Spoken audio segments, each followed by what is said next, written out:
I'm excited to be back. There's a lot of news, a lot of notes, a lot of things going on right now to talk about, but I want to break down a couple things early, especially in the NBA season. Some of the headlines that are going on, a lot of conversation, unfortunately, has to be around some key injuries to some key people at the beginning of the season. You know, Joel Embiid is out right now with some swelling. Is the Paul George hyperextended his leg, his knee, but it was more of a bone bruise, I believe it was. Isaiah Hartenstein out 5 to 6 weeks with a hand injury. Jaren Jackson Jr., even with the Memphis Dribblers, you got Jaren Jackson Jr., but Vince Williams, G.G. Jackson, 3 key players to, you know, what they need to get started. And it dawned on me, Luka Doncic is not going to play, you know, the remainder of the preseason. Kawhi Leonard has been announced that, of course, he'll be out an extended period of time, and they may not happen until, you know, a little bit later into the season when he returns. And I cover the Clippers, so I've been privy to that information. But it kind of just plays into the fact that people talking about, here's a conversation.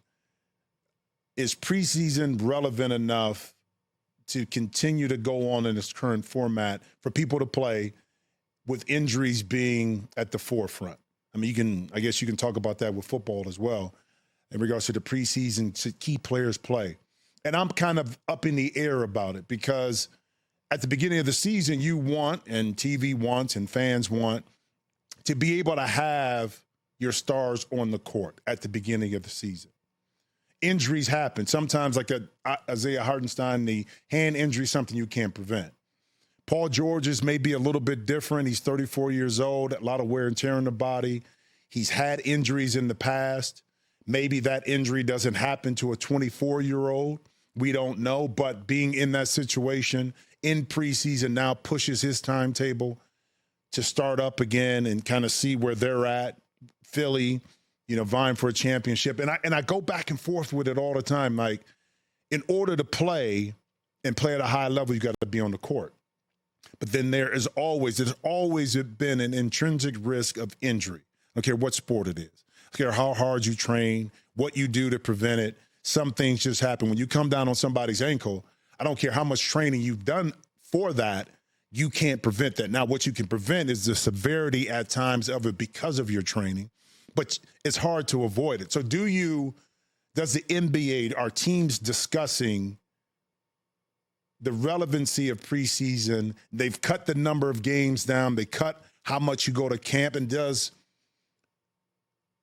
I got to look at this number and see, by reducing the number of days of training camp, how has that impacted early injuries? Because when I came into the league, you know, we went to camp and we were in camp all of October, basically. And then we started to play preseason games. So you had a week of basically 2-a-days, and you ramped yourself up through preseason. You played 7, 8, 9 games, and then you started the season.